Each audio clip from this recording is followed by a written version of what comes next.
God helps them who themselves.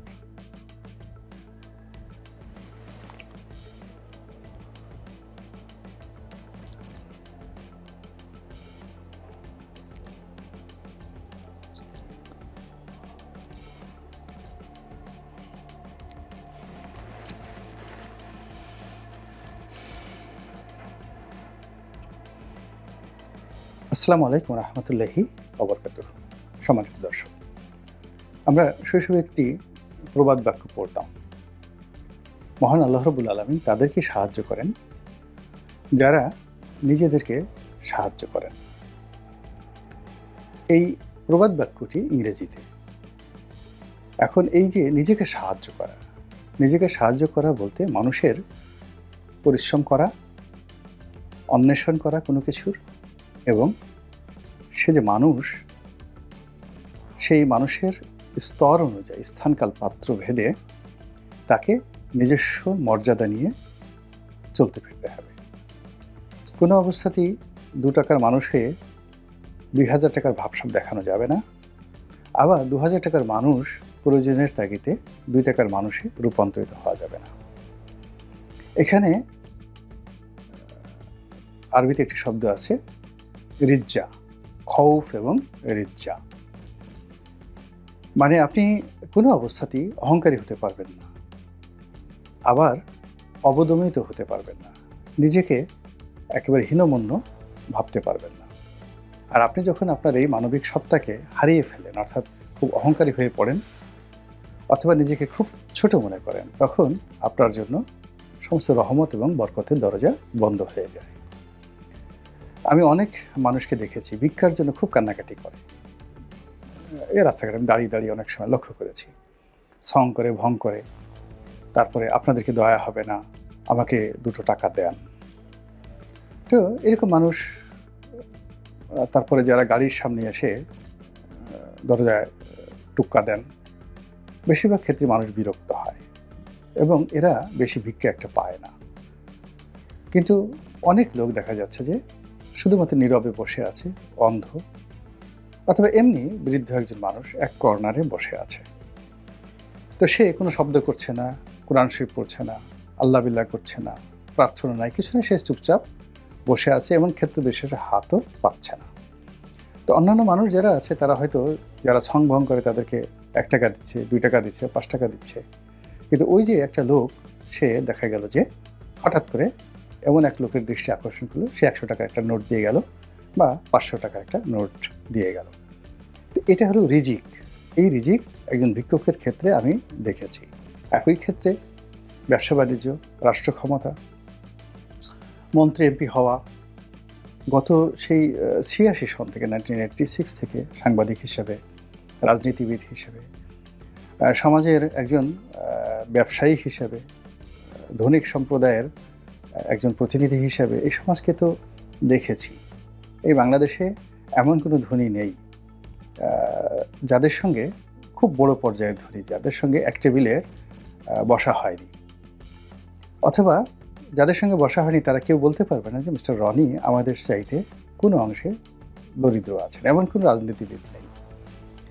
যখন সেই এরশাদ সাহেব রাষ্ট্রপতি ছিলেন, তখন থেকে একেবারে আজ অবধি রাষ্ট্রের সর্বোচ্চ পর্যায়ে, সরকারের সর্বোচ্চ পর্যায়ে প্রধানমন্ত্রী আর রাষ্ট্রের সর্বোচ্চ পর্যায়ে রাষ্ট্রপতি, তাদের সঙ্গে একান্ত বৈঠক করার, বন্ধুর মতো চলার, স্নেহ এবং ভালোবাসা পাওয়ার সুযোগ হয়েছে। তাদের উত্থান দেখেছি, তাদের পতন দেখেছি। কাজেই আমার এই যে ক্ষুদ্র জীবন, এই ক্ষুদ্র জীবনে যেটি সবার কাছে শুনেছি, যারা পেয়েছেন তাদের বক্তব্য হলো যে কিভাবে যে পেলাম বলতে পারবো না। মন্ত্রী হওয়ার পর, এমপি হওয়ার পর, রাষ্ট্রপতি হওয়ার পর সবারই প্রত্যাশা ছিল যে এ কি হলো, এটা তো আমি আশা করিনি। আবার যখন তাদের পতন হলো, তখন কিভাবে যে পতন হলো সেটি তারা নিজেরও টের পাননি। এবং এগুলো কিভাবে ঘটে যায় সেটা ছোট্ট উদাহরণ দিই। ইয়াজউদ্দিন সাহেবকে রাষ্ট্রপতি বানানো হবে। ইয়াজউদ্দিন সাহেব নেই, কিন্তু এই ঘটনার যে দ্বিতীয় ব্যক্তি তিনি জীবিত আছেন।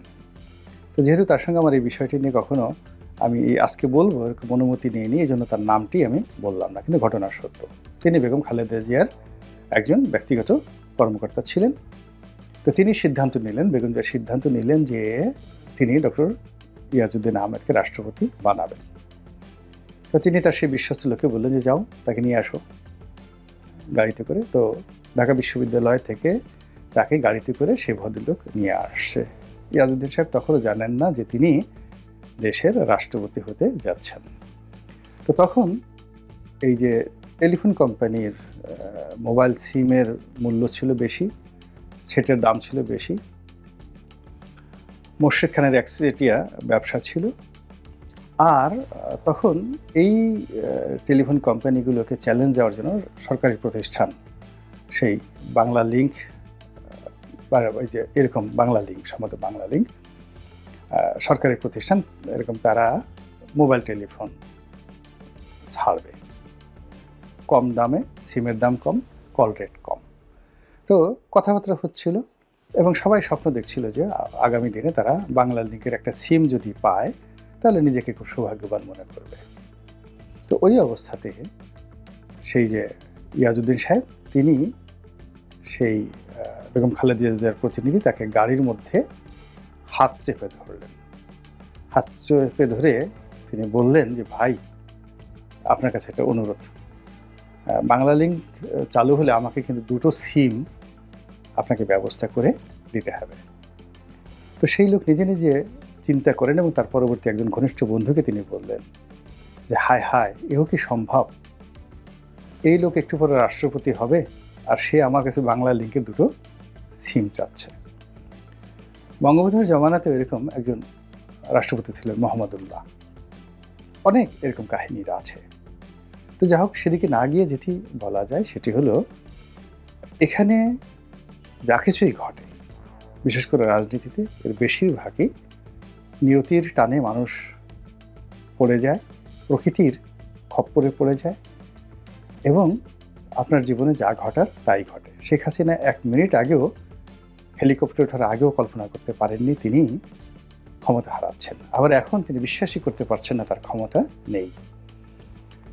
ডক্টর মোহাম্মদ ইউনূস ক্ষমতার মসনদে বসা পূর্ব মুহূর্ত পর্যন্ত কল্পনাই করতে পারেনি পৃথিবীতে এরকম একটা ঘটনা ঘটতে পারে এবং এখনও তিনি আত্মস্থ হতে পারেননি। তো সেই অবস্থাতে আগামী দিনের যে রাজনৈতিক ক্ষমতা, সেই রাজনৈতিক ক্ষমতা কার ভাগ্যে আছে, কোন দলের ভাগ্যে আছে আমরা এখনো পর্যন্ত জানি না। কিন্তু অবস্থা দৃষ্টে প্রকৃতি এবং পরিবেশে যে পরিবেশ বিরাজ করছে তাতে মনে হচ্ছে জনপ্রিয়তার দিক থেকে বিএনপি একেবারে সর্বোচ্চ শিখরে রয়েছে এবং নির্বাচন মোটামুটি গ্রহণযোগ্য হলে, ট্রান্সপারেন্ট হলে বিএনপির বিজয় কেউ ঠেকিয়ে রাখতে পারবে না। এখন এই যে বিএনপির যে বিজয়, বিএনপির এই বিজয়কে যদি বিএনপিকে গ্রহণ করতে হয় তাহলে তার সবচেয়ে প্রথম যে জিনিসটি দরকার সেটা হলো আত্মমর্যাদাবোধ, সম্মানবোধ।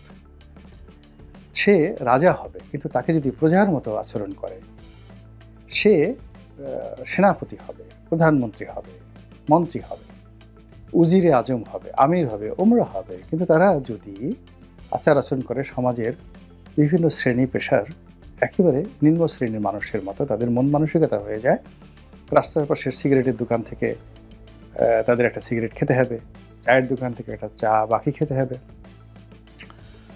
এমপি হওয়ার জন্য বিভিন্ন নেতার পদলেহন করতে হবে, মন্ত্রী হওয়ার জন্য বিভিন্ন নেতার কাছে নিজের মাথা মস্তক বিসর্জন দিতে হবে, আর রাষ্ট্র ক্ষমতা আসার জন্য ডক্টর মোহাম্মদ ইউনূসের কাছে, তারপর তার উপদেষ্টা মণ্ডলীর কাছে একেবারে বা ছাত্র সমন্বয়কদের নিকট আত্মসমর্পণ করতে হবে।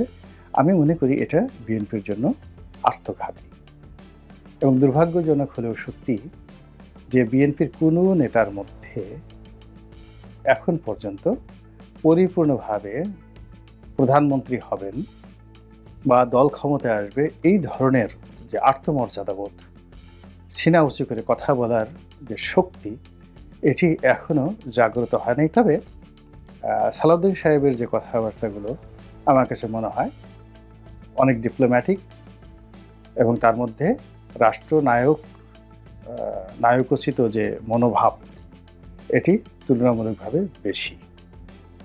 আর অন্যান্য যারা আছেন সত্যিকার অর্থে তারা বড় নেতা, বাট এই সময়টিতে সালাউদ্দিন সাহেবের মতো তারা কিন্তু কথা বলতে পারছেন না। এটাই হলো বাস্তবতা। এই কথাগুলো বললাম এই কারণে যে অতি সম্প্রতি আমরা দেখলাম যে খুব দ্রুত বিএনপি অনেকগুলো সিদ্ধান্ত পরিবর্তন করছে এবং তারা ডক্টর মোহাম্মদ ইউনূসের সঙ্গে বার্গেনিং করতে পারছে না। তারা আমেরিকার সঙ্গেও সমঝোতা করতে পারছে না। ভারতের সঙ্গে তাদের কোনো সমঝোতা এখন পর্যন্ত হয়নি। ভারত আগে যেভাবে তাদেরকে নাকে বসিয়ে দিয়ে সেই 2014 সন থেকে ঘোরাচ্ছে, আমেরিকাও কিন্তু 2014 সনে ঘোরাচ্ছে। যদি 2014 সনে নিজস্ব সিদ্ধান্তে বিএনপি আন্দোলন স্থগিত করে নির্বাচনে আসতো, 99.99% সিউরিটি ছিল বিএনপি ক্ষমতায় আসতো এবং আওয়ামী লীগের অধীনে নির্বাচনে বিএনপি ক্ষমতায় আসতো। এর কারণ হলো তখনও পর্যন্ত শেখ হাসিনা 2014 সন পর্যন্ত প্রশাসনের উপরে এখন তার যে আধিপত্য, মানে আজকে 2025 সন জানুয়ারি মাসের এর অর্ধেকও তখন ছিল না।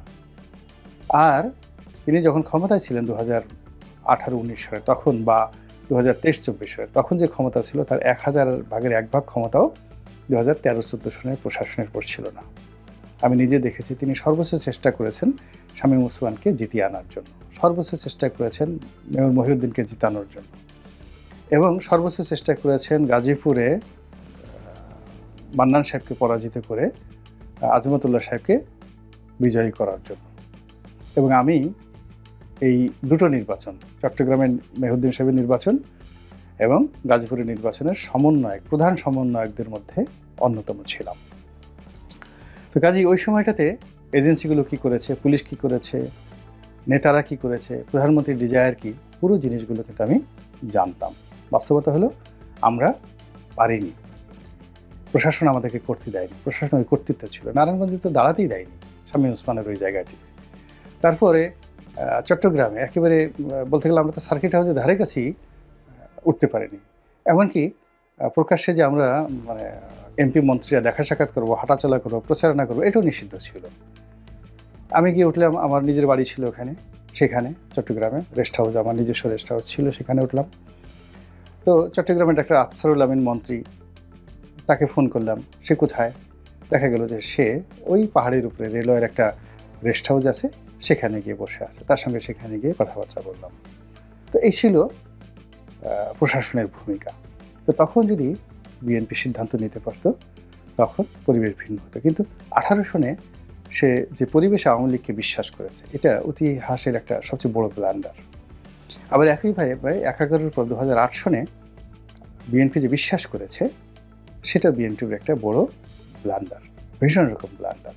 আমার কাছে মনে হচ্ছে 2024 সনে নির্বাচনে অংশগ্রহণ না করার যে সিদ্ধান্ত, আমার জানা মতে one of the finest decision.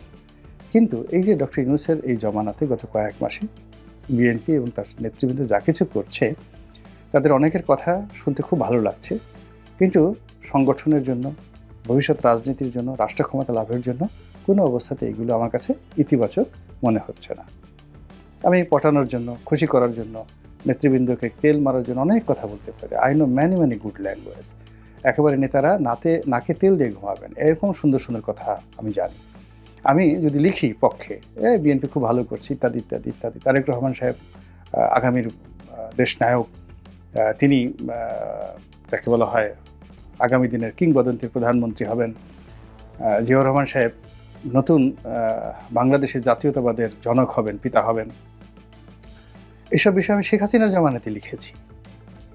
Sheikh Hasina যখন প্রধানমন্ত্রী তখন আমি এ সকল কথা লিখেছি পত্রিকাতে, নয়াদিগন্ততে লিখেছি যে বঙ্গবন্ধু বাংলাদেশ নামক যে বাঙালি নামক যে জাতি, এই জাতির সত্তার যদি পিতা হন, আগামীতে বিএনপি ক্ষমতায় আসলে সে বাংলাদেশ নামক যে রাষ্ট্র, এই রাষ্ট্র এবং বাংলাদেশি যে জাতীয়তাবাদ, এই জাতীয়তাবাদের পিতা, ফাদার অব দ্য ন্যাশনালিটি বা ন্যাশনাল আইডেন্টিটি, এটির পিতা হবেন জিয়াউর রহমান, এবং এটি তারেক রহমান ক্লেম করবেন।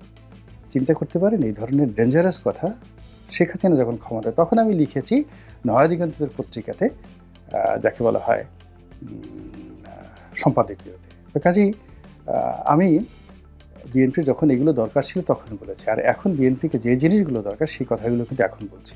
আবার এখন অনেক কথা প্রকারান্তে আওয়ামী লীগের পক্ষে চলে যাচ্ছে এবং এটি রাষ্ট্রের স্থিতির জন্য এটি দরকার। আবার কিছু, কিছু কথা বিএনপি মনে করছে তাদের বিপক্ষে চলে যাচ্ছে। বিএনপি এখন ক্ষমতার খুশ মেজাজে আছে, যাওয়ার খুশ মেজাজে আছে। ফলে তারা যেকোনো নেতিবাচক বিষয় যদি যত বেশি গ্রহণ করতে পারবে তত তারা ভালো করবে। যাকে নিয়ে আমার যদি স্বার্থ থাকতো বা আমার যদি ওই ধরনের কোনো লোভ লালসা থাকতো আওয়ামী লীগের জমানাতে, বিএনপির জমানাতে বা ইউনূস সাহেবের জমানাতে, ইউনূস সাহেবের সঙ্গে আমার বরং ফ্যান্টাস্টিক। এই যে এখন যারা উপদেষ্টা হয়েছেন তাদের অনেকের চাইতে আমার সম্পর্ক খুব ভালো ছিল। এখনও খারাপ আছে আমি বলব না। খুব ভালো সম্পর্ক ছিল। কিন্তু আমি প্রথম দিন থেকে কিন্তু সমালোচনা করছি। এটা ইউনূস সাহেবকে করছি, ইউনূস সাহেবের সিআরকে করছি। তো সেই দিক থেকে আমার কাছে মনে হচ্ছে যে এখন বিএনপি যে কাজকর্মগুলো করছেন সেই কাজকর্মে তাদের আত্মমর্যাদা তারা রক্ষা করছেন না। তারা যখনই ডক্টর মোহাম্মদ ইউনূস ডাকছেন সেখানে যাওয়ার জন্য তাদের কোনো শর্ত নেই, তাদের কোনো প্রস্তুতি নেই।